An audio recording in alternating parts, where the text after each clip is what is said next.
This is the BBC Home Service. We're interrupting programs to make the following announcement. It is understood that in accordance with arrangements between the three great powers, an official announcement will be broadcast by the Prime Minister at 3 o'clock tomorrow. In view of this fact, tomorrow, Tuesday, will be treated as Victory in Europe Day. After nearly 6 long years, the war in Europe is finally over.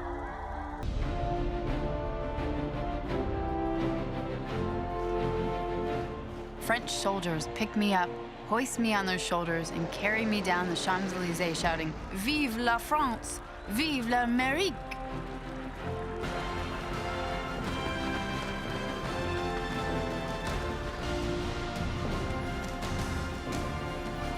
The last communique of World War II is in. The Russian people were told for the first time of Germany's unconditional surrender. In the cold winter of 1939, Europe was trapped in the clutches of World War II. The Nazis, led by Adolf Hitler, had attacked Poland, and the flames of war were spreading. In the midst of this turmoil, the fate of millions of people was entangled in darkness and devastation.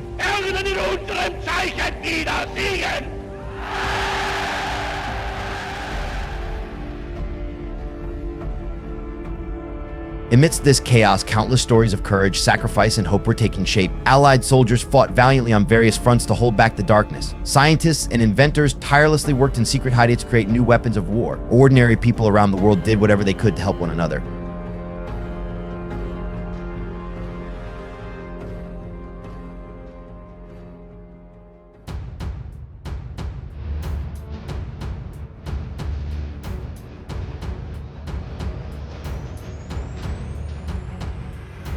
Within this darkness, there was also a glimmer of hope. A group of Jews managed to survive the horrific genocide of the Holocaust. Women and men stood resiliently in resistance fronts against the Nazis' tyranny and injustice.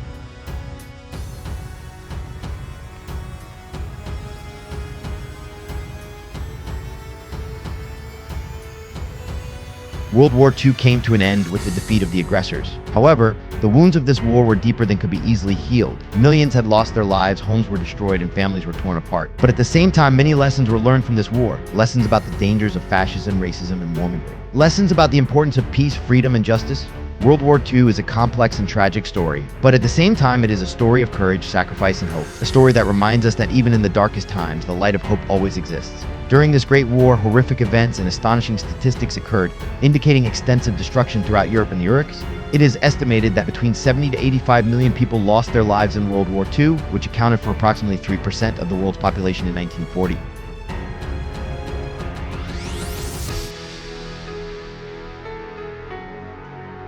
We all know what happened to the Nazis after the Nuremberg trials and other trials held to prosecute the war criminals. Some of the Nazi leaders were tried and sentenced to death, while others received life imprisonment. Historical sources tell us that some of these Nazi leaders fled from Germany to South America, while others adopted secret lives and continued their post-war lives by changing their identities. Now let's address the question: have news of them today? Did they flee from Germany, or were they captured by Soviet soldiers?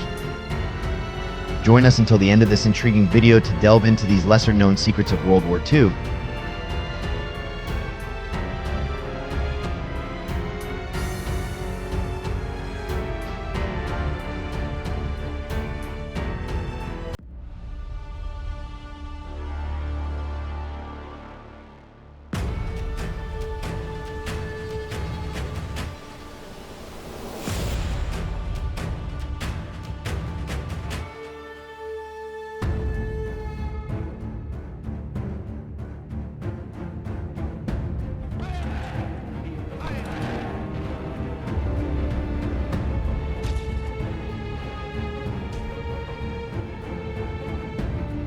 Wenn die anliegenden Nationen ebenso restlos das Gleiche tun.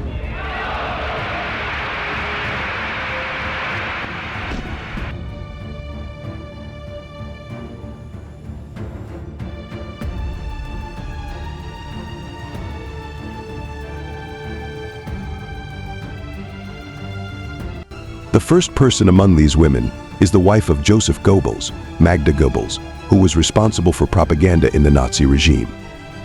She is known as one of the prominent figures in the Nazi Party and a woman with influence in the Third Reich. In 1931, she married Joseph Goebbels, one of the high-ranking officials of the Nazi Party.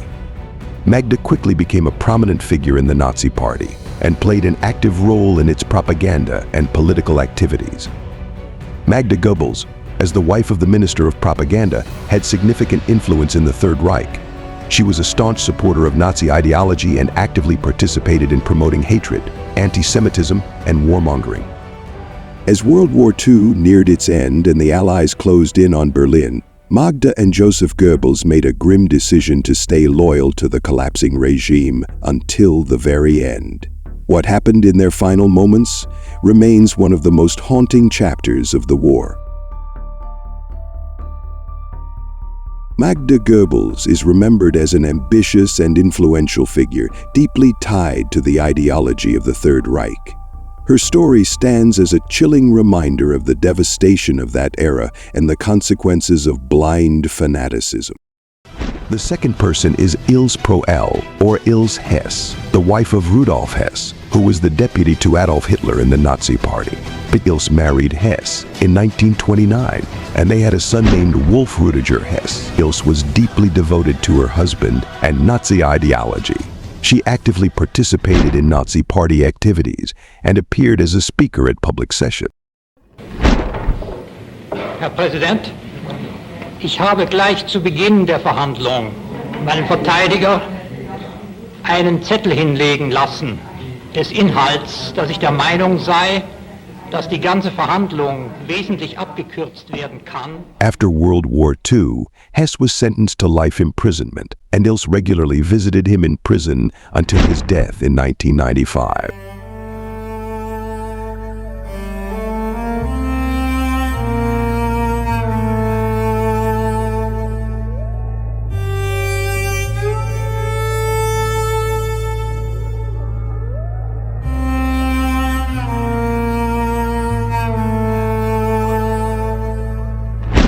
The third person is Lena Heydrich, the wife of Reinhard Heydrich. She married Reinhard Heydrich in 1931, and they had 4 children together. Lena actively participated in Nazi social events and was known for her extravagant lifestyle. She enjoyed privileges and benefits associated with her husband's position and was a member of the Nazi elite. Ilse was deeply devoted to her husband and Nazi ideology. She actively participated in Nazi Party activities and appeared as a speaker at public sessions.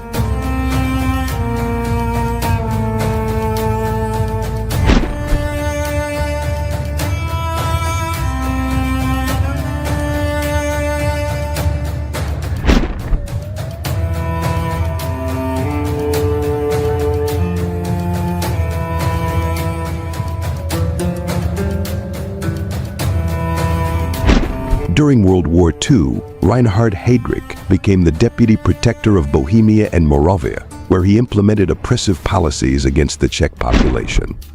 Lena Heydrich supported her husband's repressive regime and embraced Nazi ideology.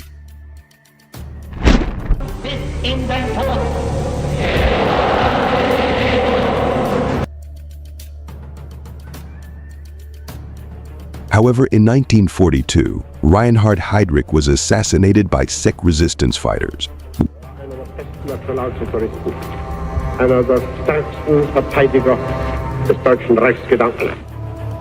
Lena Heydrich was devastated by her husband's death and became a widow at a young age. She continued to financially support the Nazi regime after his death.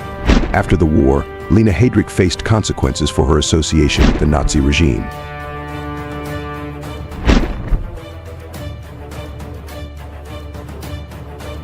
She was arrested and imprisoned by the Allies, but was released in 1949 due to the lack of punishment imposed.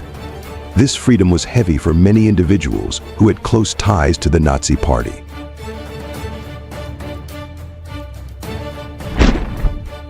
Therefore, Lena decided to change her identity and marry another person to live the rest of her life in peace. In 1965, she married a theater director and eventually passed away in 1985. Eine reine positive Aufgabe war und dass das Beste für die Tschechei glaubte machen zu können. We have reached the wife of one of the most important figures of the Nazi regime, Margaret Himmler, the wife of Heinrich Himmler, who was the overall commander of the SS and one of the most powerful individuals in the Third Reich.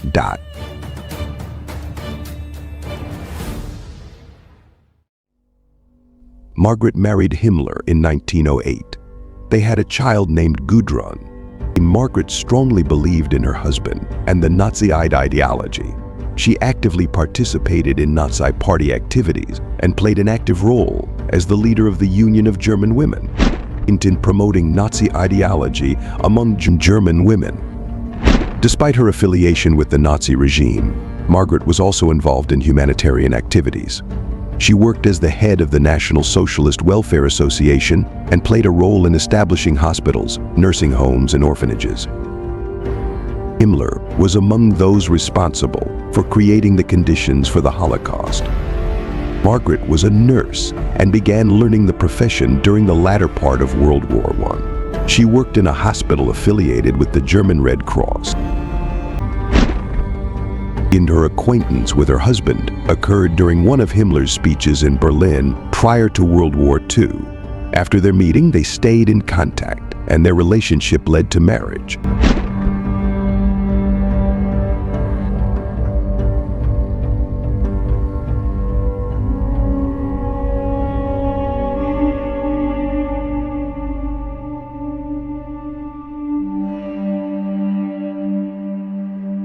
Margaret and her daughter Gudrun fled to Italy with the advance of Allied forces. They were captured by the Americans and held in temporary detention camps in Italy, France, and Germany. They testified as witnesses during the Nuremberg trials and were released in 1946. Gudrun remained loyal to her father's legacy, claiming to have been mistreated during her time in detention. After her release, Margaret relocated to Munich, where she passed away on August 25, 1967.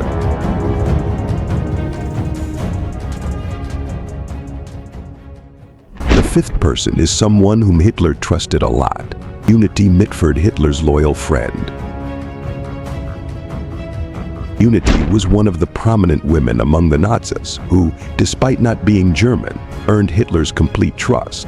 She was a British aristocrat, born into a privileged and upper-class family. From her youth, she was fascinated by Germany and its culture, and with the rise of the Nazi Party in the 1930s, she became attracted to its extremist ideology and authoritarianism.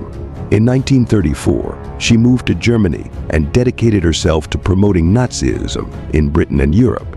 Mitford was infatuated with Hitler and saw him as an embodiment of her ideal Germany. She regularly met with Hitler and became a devoted member of his inner circle. Hitler gave her the nickname Unity and considered her as one of the few foreign women he trusted. Mitford actively participated in Nazi propaganda and defended the regime in the media and public speeches. She also acted as a liaison between Hitler and English officials, attempting to improve relations between the two countries. For Hitler's partner, Eva Braun, it was not interesting to have another woman competing for Hitler's attention, but Unity remained determined in her desire for friendship with Hitler. When Hitler informed Unity of his plans for war, she preferred to stay in Germany. However, with the German invasion of Poland and the subsequent declaration of war by Britain against Germany, her favorite countries were now sworn enemies. After a failed attempt to end her life in Munich, she was taken to a hospital and later moved to Switzerland.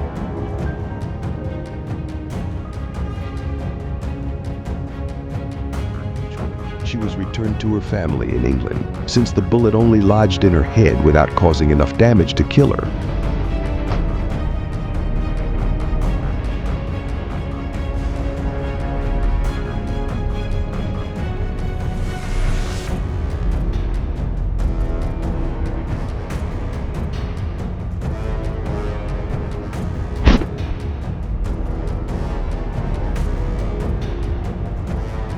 Although she had suffered from severe childlike behavior and could not recall ever attempting to take her own life, she remained loyal to Hitler and continued to support the Nazis, even while in England during the war.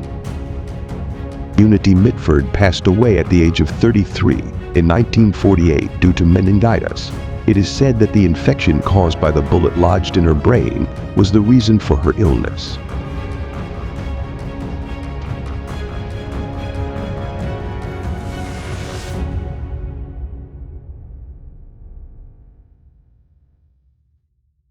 But last on our list is someone we all know. Eva Braun. Eva Braun was born on February 6, 1912 in Munich, Germany. He was born in a middle-class family and had a relatively peaceful childhood. After finishing elementary school, he started working in a photography studio where he met Heinrich Hoffmann, Adolf Hitler's personal photographer. In 1932, at the age of 20, Braun met Hitler, then 43, for the first time. This meeting was the beginning of a secret love affair between the two that lasted for 13 years. Hitler was very secretive and kept his relationship with Braun from public view because it conflicted with the image he had created of himself as a single charismatic leader. Historians believe that Braun had no influence on Hitler's political decisions, and that despite Hitler's secrecy, Braun gradually assumed a more important role in his life. He lived in various residences of Hitler, including Berghof in the Alps, and accompanied him to many social and political events. In 1945, as the Allies approached Berlin, Braun joined Hitler in his underground bunker in the city.